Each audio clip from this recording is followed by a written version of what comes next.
I just totally checked out.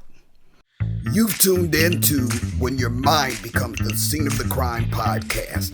I'm Dr. Linda F. Williams. I take survivors of abuse and trauma from pain to purpose so that you take back your power, tap into the truth of who you are, and live your best life now. Okay, so this is back in 1979, 80, 81. When I had to leave the state because of an abusive husband and moved to Chicago because I have family there and they were going to help me get on my feet, yada, yada. So I'm still traumatized, had a little therapy, clueless as to how deep it went, but I'm just stumbling through life and met a guy. Oh, this is how it happened. It used to be that President's Day wasn't President's Day. You had Lincoln's birthday and Washington's birthday. And whatever day of the week that fell on as a federal employee, we would have that off. So we would have like 2 days off during that time. I don't know if they're a week apart or whatever. And I didn't have anything to do, so I decided I would go into work anyway. Can't get away with that nowadays, but I was just going to go to work. I wasn't even getting overtime for it or anything, but I just needed to just get out of my grandmother's house for a while.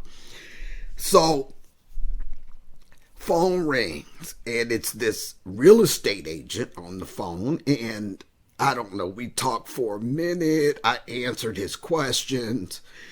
He must have asked me out, and being a dummy, not realizing I was in no shape for this kind of stuff, said, okay. Long story made shorter, I wind up living with this guy. Now, I should have known up front that there was a major problem here because it just something wasn't quite right about him. And when I walked into his flat, now his family owned this flat on the west side of Chicago, and it was like a 3-story flat. Imagine the Victorian age. It was an old building. It was kind of run down. It wasn't being kept, and he was at the top floor, and they owned both buildings. His mother lived next door, and so she rented out the first and second floor. So I walk up in there the first time, and it looks like a hurricane hit the place, and he was perfectly fine living in that mess. Well, before I moved in, I went through and just cleaned everything out, swept floors, mopped floors, got rid of the clutter, yada, yada, and then I moved in. I cannot tell you how long I lived with this guy or not. But the way it was, these flats, you had the kitchen in the back of the flat. And there would always be a room off of that, like a bedroom off of that. This was a 2-bedroom, and he and I slept in the front bedroom, but his drunk uncle lived in the back bedroom off the kitchen. And I never saw much of this drunk uncle, okay? I don't remember talking to him 3 times through the whole thing. But one day, he comes in drunk. Must have been drunk because I'll never forget it. Southern Comfort was what this joker would drink. And I must have been in the bed sleep. He comes in and rattles me out of bed, accusing me of sleeping with his uncle in the back room. I had no idea what that was going on. But next thing I know, I'm sitting in, so the front of the front room also had a middle room between the front room, which would be the living room. The middle room must have been meant to be the dining room or something. And then you'd go to the back to the kitchen and his uncle's room. I don't remember what went down between now and what I'm about to tell you. But the next thing I know, I'm sitting in that middle section on a sofa. He's standing by the door, blocking the door and holding a gun on me. And he was accusing me of sleeping with his uncle, yada, yada, yada, just totally delusional. Now, I understand, based on my psychotherapy training now that the way I dealt with that in that moment is I just totally checked out. It's called dissociation. And I don't even remember what this joker said. All I know is I was staring down the barrel of a gun and I didn't know what to do or whether this fool was about to shoot me over some crazy crap he built up in his head. And I sat there, I say now about 30 minutes while he was jibber jabbering, and I don't think I even responded to him because I had to go somewhere in my head where I was not dealing with the fact that I was facing down the barrel of a gun. And I don't know what I said, because in that situation, when somebody's delusional and they're holding a weapon on you, you don't know if responding to their questions is going to get your butt shot, excuse my language, about to cuss, or whether not responding is going to get you shot. All I know is I sat there blank for about 30 minutes. Now, in that 30 minutes, I must have been conscious on some level, because I decided this is not going to work. I'm leaving this fool. Now, I didn't leave him the next day. What I did was I started packing my stuff. All I had was paper bags. And I would pack my stuff in a paper bag and hide it off in a corner. This went on for about 2 weeks. And I would pack my bags and put it over in the corner. Then I would just keep doing that, so that gradually he wouldn't recognize that I was packing my stuff. In the background, I'm running up and down the Gold Coast trying to find myself an apartment, because I was going to leave while his butt was down at the real estate office. So I did that. He came home one day and I was gone. I didn't leave a note. I didn't call him.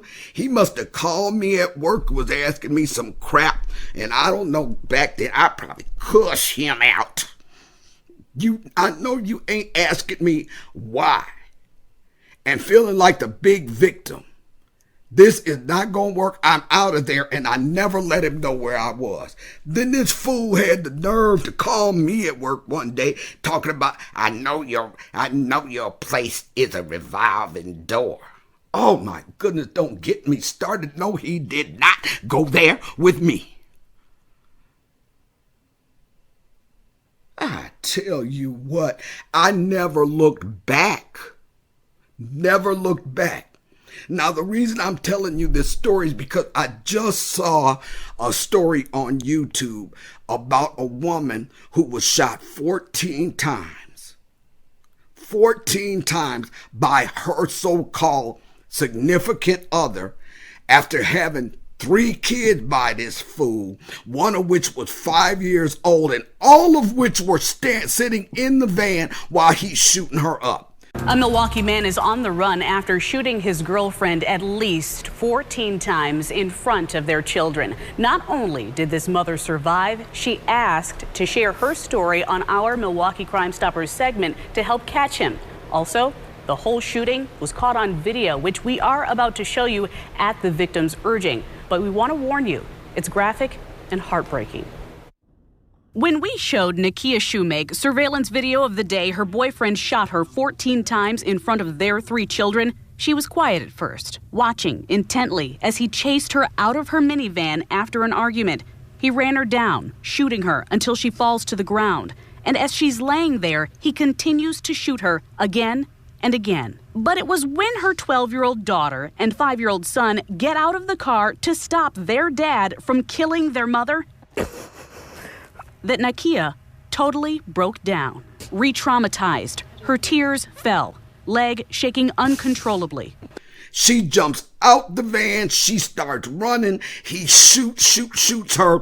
He stands over her and shoots her. Then he goes, the kids jumping out of the car. Thank God he didn't turn on them. The kids jumping out of the car trying to wave him off. He runs down the alley, turns around and sees she's still moving. And again in front of the kids, he comes back down the alley, stands over her, shooting her. Now, she wanted this story on this crime show on YouTube because she wanted others to help find this guy who got away. Thank God she lived through it. But the interviewer asked her, look, was it a good relationship? Were there any signs?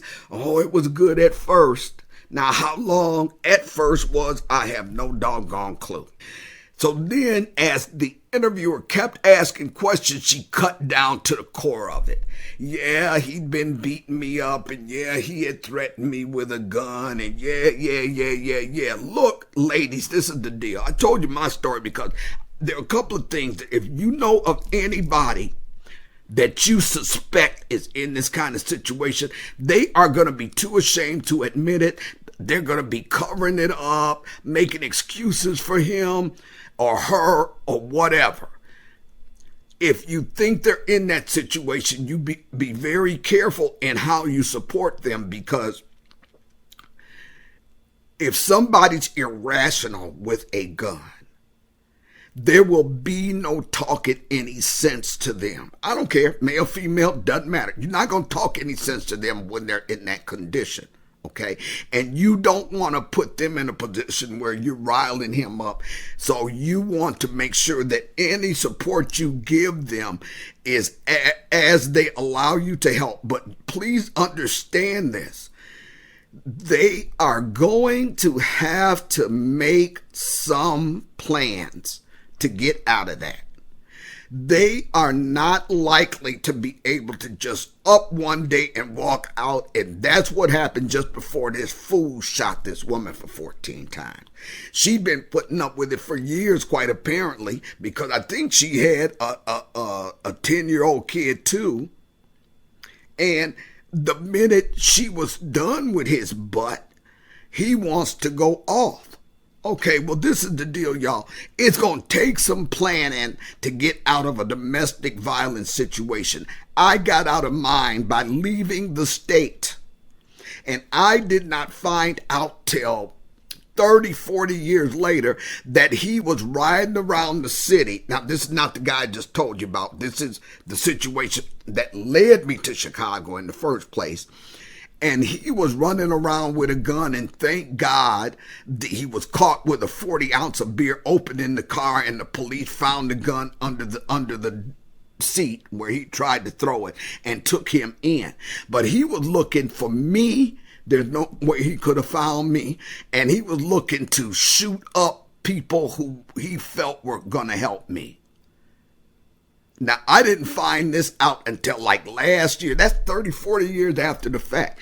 But what I want you to take away from this, it's good to be supportive of people, but please use your head and understand that these people that that they may decide to get away from one day are goners. You're not going to talk sense to them. You do not want to put yourself in their path. You do not want her to put herself in their path without having made a game plan for getting away. At the end of this video, I'm going to give you the National Domestic Violence Hotline, because they are experts in helping her to create a game plan in order to be able to make a safe getaway without endangering others in the process. They will have resources for her to get the kind of counseling and therapy she'll need to get in order to be strong enough emotionally to walk away from that. But understand, it's going to take some planning. And don't get irritated. Why are you putting up with this? Yada, yada, yada. Well, see, there's a whole bunch. If they're not telling you they're getting their butt kicked on a weekly basis, there's a whole bunch that went on before they met this fool that they may not be telling you about either. So just be patient. Where you can provide the necessary resources to put them in touch with local resources, do that. Be gentle and understand that it's not necessarily going to be a good thing to just jump out of that. And there are a whole lot of women who have children they have to be concerned about, and who have financial situations they have to be concerned about. And when he's been the breadwinner all this time, do you have any resources to be able to make a clean getaway? Anyway, I could talk on this forever. I'll give you guys a little bit more of my domestic violence situation in another video, but just suffice it to say that it's a process to heal from domestic violence.